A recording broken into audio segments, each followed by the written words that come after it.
মার্কিন শুল্ক নিয়ে প্রতিযোগীদের তুলনায় ভালো অবস্থানে বাংলাদেশ, বলছেন অর্থনীতিবিদরা। দেশের স্বার্থ রক্ষা করে বাণিজ্য চুক্তি। দেশের স্বার্থ ক্ষতিগ্রস্ত করার কোনো উপাদান থাকলে আমরা সেই চুক্তিতে উপনীত হব না, এটাই তো স্বাভাবিক। আমাদের নিজস্ব স্বার্থ জলাঞ্জলি দেওয়ার কোনো সুযোগই নেই। 5 আগস্টের মধ্যে ঘোষণা হবে জুলাই ঘোষণাপত্র, জানালেন তথ্য উপদেষ্টা। ইস্যুটিকে গণ আকাঙ্ক্ষায় বাঁচিয়ে রাখায় জানায় সাধুবাদ। 24-এ বিভিন্ন কারাগার থেকে পালানো 700 আসামির খোঁজ নেই এখনো, যাদের মধ্যে শীর্ষ সন্ত্রাসী 70 জন, ধরতে 5 মামলা। গাইবান্ধায় স্কুল ভবন নির্মাণে ব্যাপক অনিয়ম, বিমে দেখা দিয়েছে ফাটল, ঠিকাদারের বিরুদ্ধে নিম্নমানের সামগ্রী ব্যবহারের অভিযোগ। গাজায় কেবল খাবার আনতে গিয়ে প্রাণ গেল প্রায় 1400 ফিলিস্তিনির, বেশিরভাগই গুলি করে হত্যা, বলছে জাতিসংঘ। এবং টাইগারদের ডাগআউটে আরও লম্বা সময় দেখা যাবে কোচ মোহাম্মদ সালাউদ্দিনকে। 27 সালের নভেম্বর পর্যন্ত চুক্তি নবায়ন। দেখছিলেন সংবাদ শিরোনাম। সংবাদ সকালে, সাথে আছি আমি আফ্রোদিতি মোশাররফ পার্বণ। এবার বিস্তারিত। পাল্টা শুল্ক নিয়ে যুক্তরাষ্ট্রের সঙ্গে বাণিজ্য চুক্তিতে বাংলাদেশের স্বার্থ বিসর্জনের কোনো সুযোগ নেই বলে মন্তব্য করেছেন বাণিজ্য উপদেষ্টা শেখ বশিরউদ্দিন। শুক্রবার যুক্তরাষ্ট্রের ওয়াশিংটনে বাংলাদেশ দূতাবাসের প্রেস মিনিস্টার গোলাম মর্তুজাকে দেওয়া এক সাক্ষাৎকারে তিনি এসব কথা বলেন। এ সময় তিনি জানান, বাণিজ্য চুক্তি সম্পন্ন হওয়ার পরে দুই দেশের যৌথ বিবৃতি সহ সব বিষয় জানানো হবে। গোপন চুক্তির প্রশ্নের জবাবে তিনি বলেন, কিছু বিষয় আন্তর্জাতিক বিধিতে নির্দিষ্টভাবে গোপন থাকে, যাতে তৃতীয় কোনো দেশ বিষয়গুলোতে হস্তক্ষেপ করতে না পারে। তবে এর মাধ্যমে বাংলাদেশের স্বার্থ ক্ষুণ্ণ করা হয়নি বলে নিশ্চিত করেন বাণিজ্য উপদেষ্টা। আপনি অবতারণা করলেন যে আমরা একটা গোপনীয়তার চুক্তি করেছি। এটা শুধু আন্তর্জাতিক নীতিতে তো নির্দিষ্ট, এমনকি যদি আপনি স্থানীয়ভাবেও কোনো চুক্তি দেখেন, যখন দুটো ব্যবসায়িক সংগঠন বা ব্যাংক, বিমা, এরা যখন কোনো চুক্তিতে উপনীত হয়, এনডিএ বা নন ডিসক্লোজার এগ্রিমেন্ট, এটা খুবই একটা স্বাভাবিক বিষয়। এর মাধ্যমে দেশের স্বার্থ ক্ষতিগ্রস্ত করার কোনো উপাদান থাকলে আমরা সেই চুক্তিতে উপনীত হব না, এটাই তো স্বাভাবিক। বাংলাদেশের রপ্তানি পণ্যের ওপর 15% কমিয়ে যুক্তরাষ্ট্রের 20% শুল্ক আরোপের ঘোষণা বাংলাদেশের ইতিহাসে বাণিজ্যিক আলোচনার এক বড় দৃষ্টান্ত, বলছেন বিশেষজ্ঞরা। জানান, প্রতিযোগী দেশগুলোর মধ্যে ভালো অবস্থানে রয়েছে বাংলাদেশ, তবে ভিন্ন মত দিচ্ছেন অনেকে। জানান, এই শুল্ক হারের বিপরীতে যুক্তরাষ্ট্রকে যে প্রতিশ্রুতি দেয়া হয়েছে তার তুলনায় অর্জন কম। এমন পরিস্থিতিতে বিকল্প বাজার খোঁজার তাগিদ দিয়েছেন বিএনপির স্থায়ী কমিটির সদস্য আমির খসরু মাহমুদ চৌধুরী। তারেক মাহমুদ সুজনের রিপোর্ট। বাণিজ্য উপদেষ্টা শেখ বশিরউদ্দিনের নেতৃত্বে যুক্তরাষ্ট্রে সফররত বাংলাদেশের প্রতিনিধি দলের 3 দিন বৈঠক শেষে বাংলাদেশের রপ্তানি পণ্যের উপর 15% কমিয়ে 20% পাল্টা শুল্ক আরোপের ঘোষণা দিয়েছে যুক্তরাষ্ট্র। চলতি মাস থেকেই কার্যকর হবে এই সিদ্ধান্ত। নতুন এই শুল্ক আরোপ নিয়ে নানা প্রতিক্রিয়া জানাচ্ছেন বিশেষজ্ঞরা।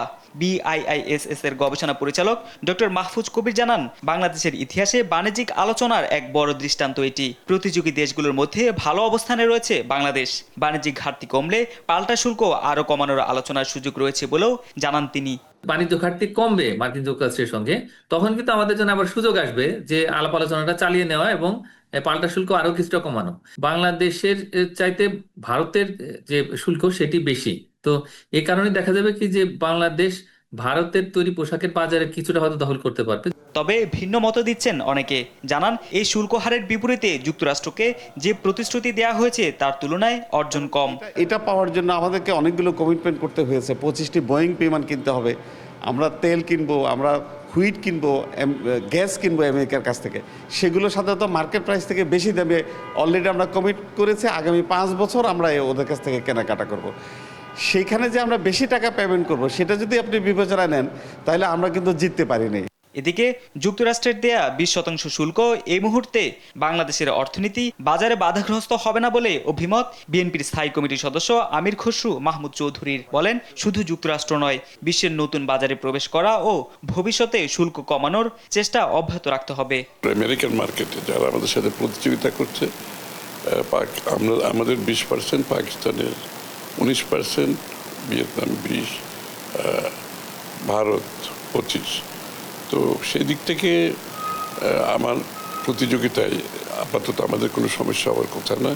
যে শুল্ক নির্ধারণ করা হয়েছে সেই হিসেবে বাংলাদেশ তুলনামূলক একটি সন্তোষজনক অবস্থানে রয়েছে বলেও মনে করেন তিনি। অন্তত আমাদের রপ্তানিকারকরা বাধাগ্রস্ত হবে না। তারেক মাহমুদ সুজন, দেশ টিভি, ঢাকা। আগামী 5 আগস্টের মধ্যে জুলাই ঘোষণাপত্র ঘোষণা হবে বলে জানিয়েছেন অন্তর্বর্তী সরকারের তথ্য উপদেষ্টা মাহফুজ আলম। গতরাত 12টায় নিজের ভেরিফাইড ফেসবুক আইডিতে দেওয়া এক পোস্টে একথা জানান মাহফুজ আলম। এ সময় ঘোষণাপত্র ইস্যুকে গণ আকাঙ্ক্ষায় বাঁচিয়ে রেখে বাস্তবায়নের পথ সুগম করার জন্য সবাইকে ধন্যবাদ জানান তিনি। এরই মধ্যে অন্তর্বর্তী সরকার জুলাই ঘোষণাপত্রের খসড়া চূড়ান্ত করেছে। সরকারের দায়িত্বশীল সূত্র জানিয়েছে আগস্টের 5 তারিখের মধ্যে যে কোনো দিন প্রধান উপদেষ্টা ডক্টর মোহাম্মদ ইউনূস এটি প্রকাশ করবেন। ঘোষণাপত্রে সাবেক প্রধানমন্ত্রী শেখ হাসিনার দ্বিতীয় দফায় ক্ষমতা আসার পর টানা 3 মেয়াদের 15 বছরের শাসনামলে বিএনপি, জামায়াত সহ বিরোধী দলগুলোর সংগ্রামকে স্বীকৃতি দেওয়া হয়েছে। এছাড়া বিএনপির মতামতের ভিত্তিতে 75-এর 7 নভেম্বরের সিপাহী বিপ্লব, 1979 সালের রাষ্ট্রপতি জিয়াউর রহমান সরকারের করা সংবিধানের 5ম সংশোধনীকেও স্বীকৃতি দেওয়া হয়েছে।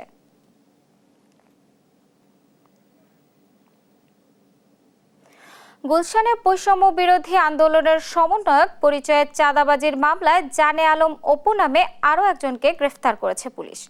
এ নিয়ে 6 জনকে গ্রেফতার করা হলো। এদিকে নানা অভিযোগে 24 ঘন্টায় নিষিদ্ধ আওয়ামী লীগের 8 জন সহ 254 জনকে গ্রেফতার করা হয়েছে। আগস্ট কেন্দ্রিক কোনো ধরনের নিরাপত্তার ঝুঁকি নেই বলেও জানিয়েছে ডিএমপি। ইউসুফ ভুঁইয়ার রিপোর্ট। শুক্রবার বিকেলে গুলশানে বৈষম্য বিরোধী ছাত্র আন্দোলনের সমন্বয়ক পরিচয়ে চাঁদাবাজি মামলার অগ্রগতি ও বর্তমান আইন শৃঙ্খলা পরিস্থিতি নিয়ে ব্রিফিং করে ঢাকা মেট্রোপলিটন পুলিশ। পরবর্তীতে তারা ওখান থেকে চলে আসে। ব্রিফিংয়ে ডিএমপির উপপুলিশ কমিশনার মোহাম্মদ তালেবুর রহমান বলেন, গুলশানে বৈষম্য বিরোধী আন্দোলনের সমন্বয়ক পরিচয়ে চাঁদাবাজির মামলায় জানে আলম ওরফে অপু নামে আরও এক সমন্বয়ক পরিচয়দানকারীকে গ্রেপ্তার করা হয়েছে। এ নিয়ে 6 জনকে গ্রেপ্তার করা হলো। আজ সকালে রাজধানীর গোপীবাগ হতে জানে আলম ওরফে তপুকে গ্রেফতার করা হয়। এই নিয়ে এই মামলায় এ পর্যন্ত মোট 6 জনকে গ্রেফতার করা হলো। এদিকে 24 ঘন্টায় বিভিন্ন অভিযোগে 254 জনকে গ্রেপ্তার করা হয়েছে। তাদের মধ্যে রয়েছে নিষিদ্ধ আওয়ামী লীগের 8 নেতাকর্মী। গত 24 ঘন্টায় রাজধানীর বিভিন্ন স্থান থেকে কার্যক্রম নিষিদ্ধ আওয়ামী লীগ এবং তার অঙ্গ সংগঠনের 8 জন নেতাকর্মীকে গ্রেফতার করা হয়। গত 24 ঘন্টায় বিভিন্ন অপরাধে জড়িত থাকার অপরাধে 254 জনকে গ্রেফতার করা হয়। ডিএমপি আরও জানিয়েছে, নিষিদ্ধ আওয়ামী লীগ যাতে গোপন তৎপরতা চালাতে না পারে সেজন্য গোয়েন্দা নজরদারি বাড়ানো হয়েছে। বৈষম্য বিরোধী। ইউসুফ ভুঁইয়া, দেশ টিভি, ঢাকা। 5 আগস্টে পট পরিবর্তনের সময় সুযোগ বুঝে বিভিন্ন কারাগার থেকে পালানো 2200 কারাবন্দীর মধ্যে 700 আসামি এখনো পলাতক। তাদের জেলে ফেরত আনতে 5টি মামলা করার কথা বলেছেন কারা মহাপরিদর্শক সৈয়দ মোতাহার হোসেন। সাবরিনা মজুমদারের রিপোর্ট।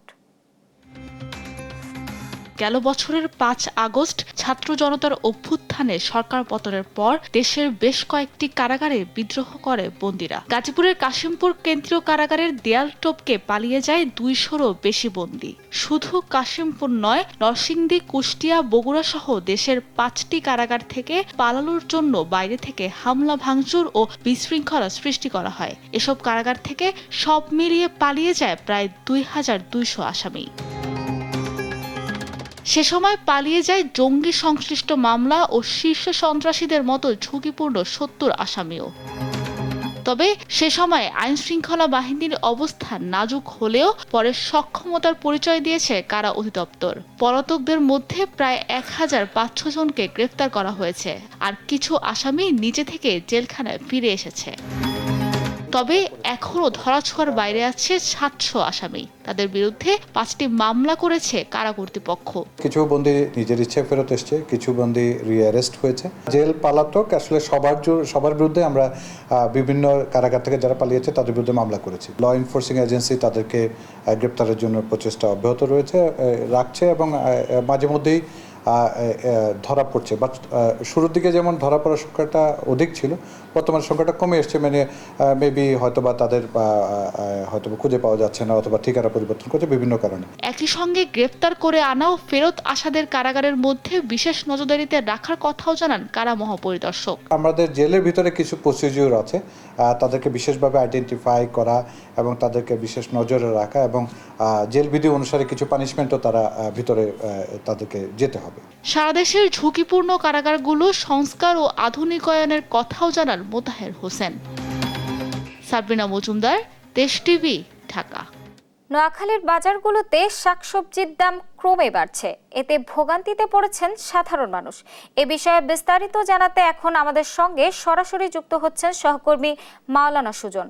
সুজন, শাকসবজির দাম বাড়ার পেছনে মূল কারণ কি এবং এতে সাধারণ মানুষের প্রতিক্রিয়া কি, আমাদেরকে বিস্তারিত জানাবেন। পার্বণ, আপনাকে শুরুতে জানিয়ে রাখতে চাই আমি এখন দাঁড়িয়ে আছি নোয়াখালী পৌরবাজারে, যেটি নোয়াখালী পৌর শহরের একমাত্র খুচরা বাজার হিসেবে পরিচিত।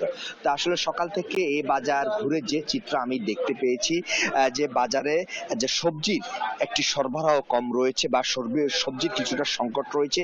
এই সময়ে যেসব সবজি বাজারে থাকার কথা তা প্রয়োজনের তুলনায় অত্যন্ত কম।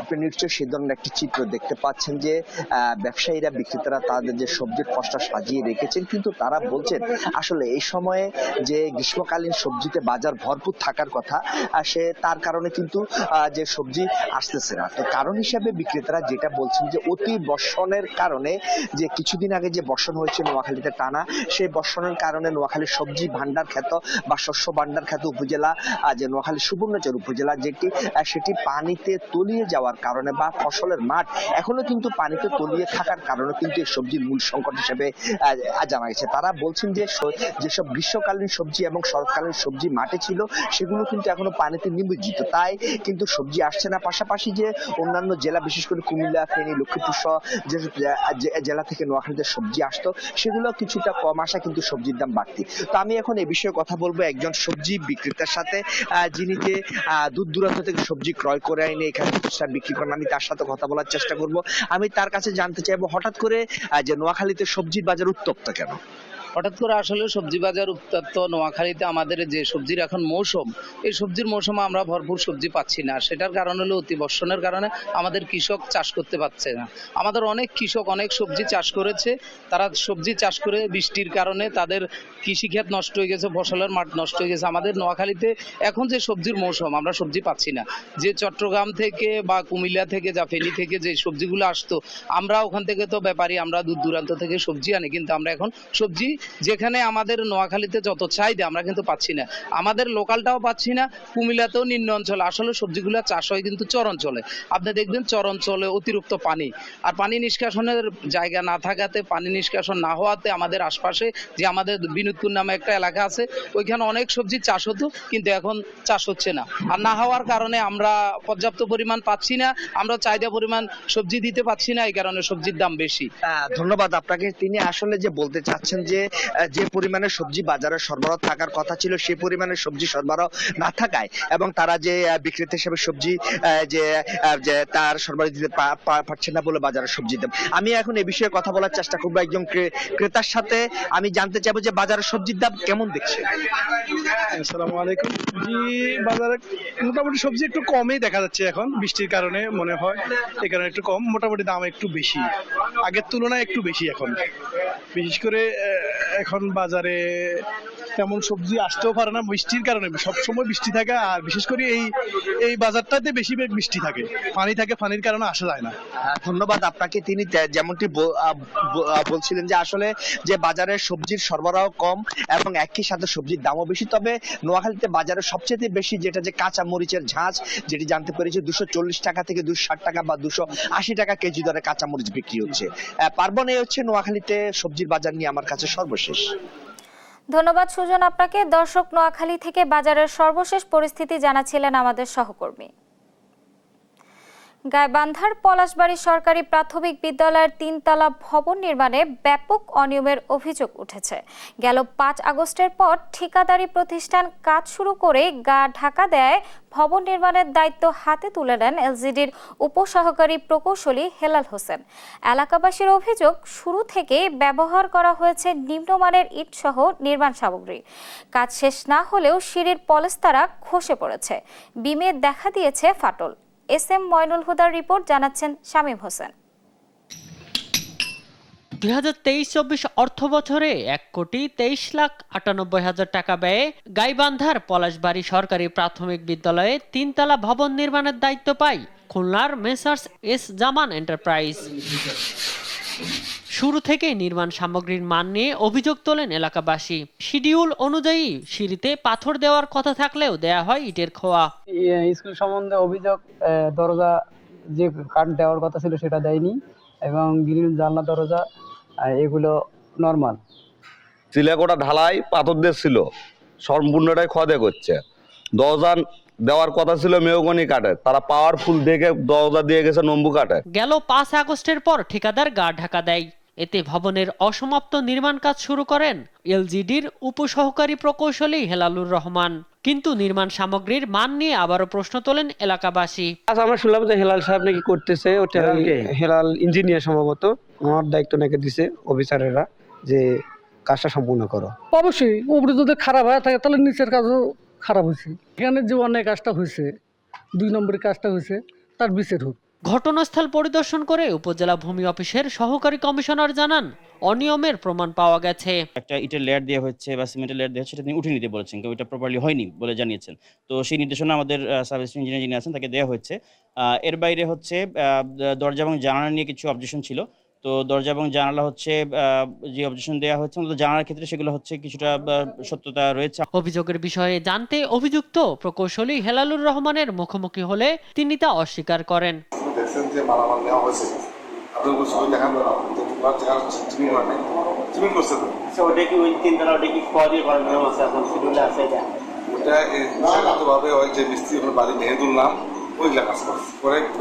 বিষয়টি তদন্ত করে ব্যবস্থা নেওয়ার আশ্বাস দিয়েছেন এলজিডির নির্বাহী প্রকৌশলী। অভিযোগ যেহেতু হয়েছে, এই অভিযোগটা নিশ্চয়ই আমরা যদি সত্যি প্রমাণিত হয় ওনার বিরুদ্ধে ব্যবস্থা নিব।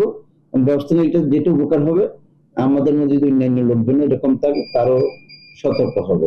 দোষীদের বিচার এবং মানসম্মত নির্মাণ সামগ্রী ব্যবহারের দাবি জানিয়েছেন এলাকাবাসী। শামীম হোসেন, নিউজ ডেস্ক, দেশ টিভি।